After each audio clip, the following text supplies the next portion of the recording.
네가 정령 제정신이냐? 시아버지 대신 곤장 30대를 맡겠다고? 관아 마당에 모인 사람들이 한꺼번에 숨을 삼켰습니다. 병든 시아버지는 매맞는 틀 앞에 묶여 있었고 젊은 며느리는 그 앞에 무릎을 꿇고 말했습니다. 제가 대신 맡겠습니다. 다만 제게 일에만 주십시오. 사람들은 그저 효심이 깊은 며느리라고 생각했습니다. 그러나 명심의 눈은 마당 한쪽에 놓인 곡식통을 향하고 있었지요. 그 나무통에는 누구도 알아보지 못한 비밀이 숨어 있었습니다. 과연 명심은 무엇을 본 것일까요? 구독과 좋아요를 눌러주시고 어디서 듣고 계신지 알려주세요. 행운과 재물을 가져다 드리는 기운을 보내드리겠습니다. 오늘 이야기 시작합니다. 지금으로부터 200년쯤 전이었습니다. 경상도 낙동강 가까이에 작은 나루 마을이 하나 있었지요. 마을 앞에는 넓은 강물이 굽이쳐 흘렀습니다. 나루에는 장사꾼과 짐꾼이 날마다 오갔고 강가에는 나라의 곡식을 보관하는 큰 창고가 있었습니다. 그 창고를 지키는 사람은 서구였습니다. 서구는 젊은 시절부터 정직하기로 이름이 난 사람이었지요. 그는 남의 물건에는 볏짚 한 가닥도 손대지 않았습니다. 창고 열쇠를 맡은 20년 동안에는 곡식 한 줌도 함부로 내준 적이 없었지요. 하지만 세월 앞에서는 장사가 없었습니다. 서구는 몇 해 전부터 심한 기침을 앓았고 요즘에는 마당을 한 바퀴 도는 일조차 힘겨워했습니다. 그에게는 두식이라는 아들과 명심이라는 며느리가 있었습니다. 두식은 마음은 착했지만 겁이 많고 셈에 어두웠지요. 반면 명심은 말수가 적어도 눈썰미가 매우 밝았습니다. 어느 아침 명심이 따뜻한 죽을 들고 서구의 방으로 들어갔습니다. 아버님, 몇 술이라도 드셔야 약을 드시지요. 내 몸이 성해야 창고를 지킬 텐데 너희에게 짐만 되는구나. 그런 말씀 마셔요. 아버님이 평생 지켜오신 집을 이제는 저희가 지킬 차례입니다. 서구는 며느리의 말에 조용히 고개를 끄덕였습니다. 가난한 살림이었지만 세 식구는 서로를 아끼며 살았지요. 그 무렵 관아에는 노덕춘이라는 관리가 있었습니다. 노덕춘은 현감 아래에서 기록과 곡식이 드나드는 일을 맡고 있었습니다. 노덕춘은 늘 웃는 얼굴로 사람을 대했습니다. 그러나 돈과 곡식 앞에서는 눈빛부터 달라졌지요. 창고지기 영감이 요즘 기침이 심하다지요. 늙으면 눈도 흐려지고 손도 느려지는 법이요. 그는 사람들이 모인 자리에서 이런 말을 자주 흘렸습니다. 처음에는 누구도 그 말에 깊은 뜻이 있다고 생각하지 않았지요. 며칠 뒤였습니다. 명심은 빨랫감을 이고 강가를 지나고 있었습니다. 그때 창고 뒤편에서 나무 부딪히는 소리가 들렸지요. 명심이 걸음을 멈추고 바라보니 노덕춘이 곡식을 재고 있었습니다.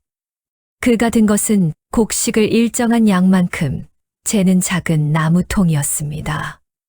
그런데 똑같이 생긴 곡식통이 2개나 놓여 있었습니다. 한쪽에는 흰 줄이, 다른 쪽에는 희미한 검은 줄이 그어져 있었지요. 노덕춘은 주위를 살핀 뒤 흰 줄이 그어진 통을 치웠습니다. 그리고 검은 줄이 있는 통으로 곡식을 퍼서 자루에 담았습니다. 이상한 점은 또 있었습니다. 검은 줄의 곡식통은 겉으로 보기에는 같았지만 속바닥이 더 깊어 보였지요. 같은 통이라면 안쪽 깊이도 같아야 할 텐데. 노덕춘은 자루를 수레에 싣더니 창고가 아닌 나루 쪽으로 보냈습니다.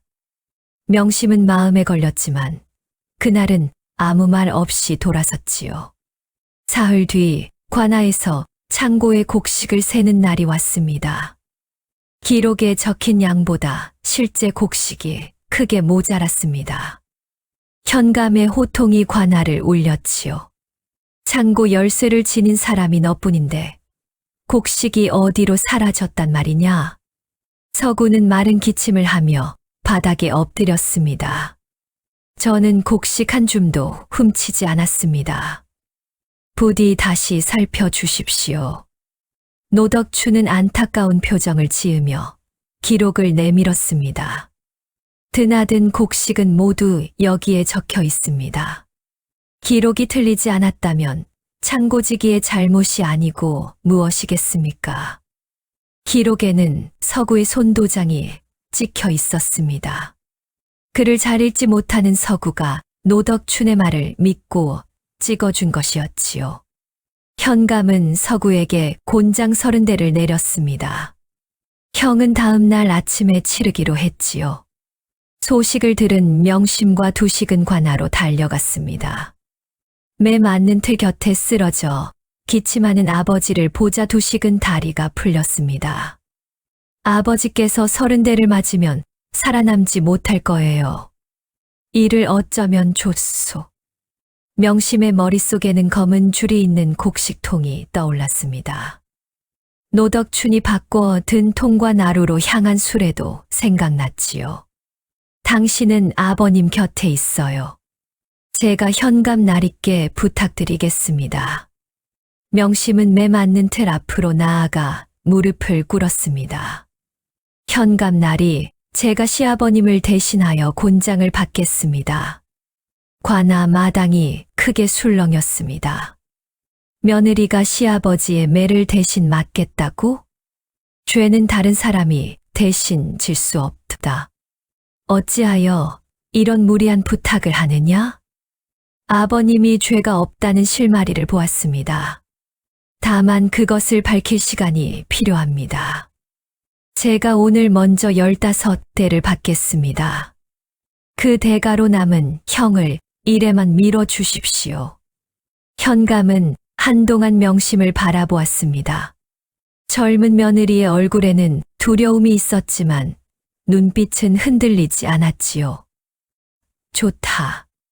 내가 15대를 대신 받으면 남은 매는 일에 동안 미루겠다. 그 안에 증거를 가져오지 못하면 판결은 바뀌지 않을 것이다. 명심은 이를 악물고 매 맞는 틀에 엎드렸습니다. 첫 번째 매가 떨어지자 온몸이 불에 댄 듯 아팠습니다. 5대가 지나자 손끝이 떨렸고 10대가 지나자 귀에서 웅웅 소리가 났지요. 정신을 잃어서는 안 돼. 아버님을 살려야 해. 명심은 끝내 15대를 견뎠습니다. 두식은 아내를 등에 업고 집으로 돌아왔지요. 당신 혼자 이런 일을 짊어지게 해서 미안하오.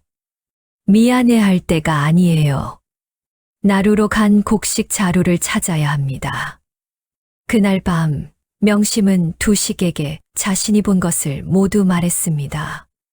두식은 겁에 질렸지만 곧 주먹을 꼭 쥐었지요. 이번에는 나도 돕겠소. 아버지와 당신만 고생하게 둘 수는 없어요. 다음 날부터 두 사람은 일을 나누었습니다. 명심은 창고와 곡식통을 살폈고 두식은 나루의 짐꾼들을 찾아다녔지요. 명심은 창고 뒤 낡은 집단 밑에서 검은 줄이 그어진 곡식통을 찾아냈습니다. 겉모습은 보통 곡식통과 같았지만 안쪽 바닥이 손가락 2마디만큼 더 깊었습니다. 이 통으로 곡식을 10번 퍼내면 보통 통으로 12번 가까이 퍼낸 양이 되었습니다. 그런데도 기록에는 10번을 내준 것으로만 적혀 있었지요. 모자란 곡식이 어디서 생겼는지 알 수 있는 물건이었습니다.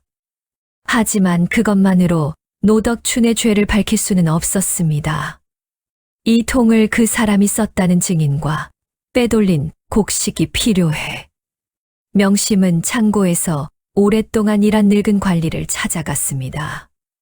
그는 명심이 검은 줄에 곡식통을 내놓자 얼굴부터 굳어졌지요. 어서 그것을 감추게.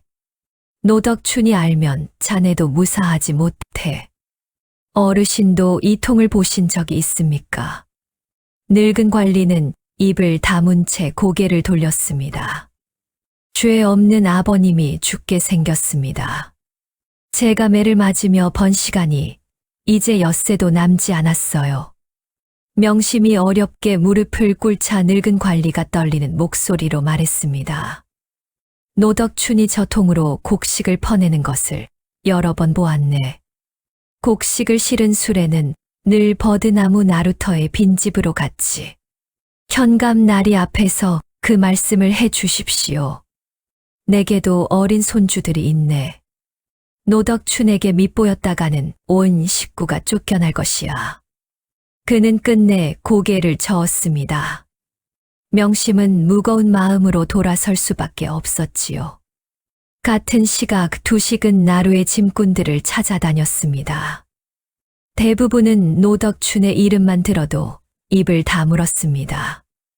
해가 저물 무렵 한 늙은 뱃사공이 두식을 불러 세웠지요. 검은 줄이 있는 자루를 찾는가. 며칠 전에도 그런 자루들을 버드나무 나루터의 빈집에 내려놓았네. 그 빈집이 어디입니까? 뱃사공은 강 아래쪽을 가리켰습니다. 두식은 곧장 그곳으로 달려갔지요. 그러나 빈집 안은 텅 비어 있었습니다. 바닥에는 곡식 몇 알과 끊어진 새끼 줄만 남아 있었습니다. 그때 문 밖에서 발소리가 들렸습니다. 노덕춘이 데려온 사내들이었지요. 남의 빈집에 들어와 도둑질하려 했으니 관하로 가야겠다. 두식은 덜컥 겁이 났습니다. 하지만 바닥에 떨어진 작은 종이 쪽지를 보는 순간 용기를 냈지요. 그는 종이 쪽지를 재빨리 품에 넣고 뒷문으로 달아났습니다. 사내들이 뒤쫓았지만 두식은 강가의 억새밭으로 숨어들었습니다. 밤늦게 집으로 돌아온 두식은 종이 쪽지를 명심에게 내밀었습니다. 거기에는 곡식 자루의 수와 옮긴 날짜가 적혀 있었지요. 글은 다 모르겠지만 관아 기록에서 본 것과 같은 표가 찍혀 있었소. 명심이 살펴보니 관아의 기록보다 자루수가 더 많았습니다. 누군가 곡식을 더 퍼내어 따로 옮긴 흔적이었지요. 바로 그때였습니다. 마당 밖에서 거친 발소리가 들렸습니다. 노덕춘과 관아의 심부름꾼들이 들이닥쳤습니다. 창고의 곡식통이 사라졌다. 창고지기의 며느리가 훔쳤다는 말이 있더구나. 명심은 곡식통을 뒤로 감추었지만 이미 늦었습니다. 노덕춘은 방 안을 뒤져 그것을 찾아냈지요. 보아라. 죄인의 집에서 관아 물건이 나왔다. 이래도 이들이 죄가 없단 말이냐? 명심과 두식은 관아로 끌려갔습니다. 노덕춘은 곡식통을 빼앗아 마당의 화로 곁에 내려놓았지요. 명심은 그가 증거를 태우려 한다는 것을 알아차렸습니다. 저 곡식통을 없애려는 것이지요? 보통 통보다 더 깊다는 사실이 드러날까 두려운 것 아닙니까? 노덕춘의 얼굴에서 웃음이 사라졌습니다. 감히 누구에게 죄를 뒤집어 씌우느냐? 그가 곡식통을 화로에 던지려는 순간이었습니다. 멈추십시오. 늙은 관리가 관아 마당으로 뛰어들어 왔습니다. 그는 숨을 몰아쉬며 현감 앞에 엎드렸지요. 제가 모두 보았습니다.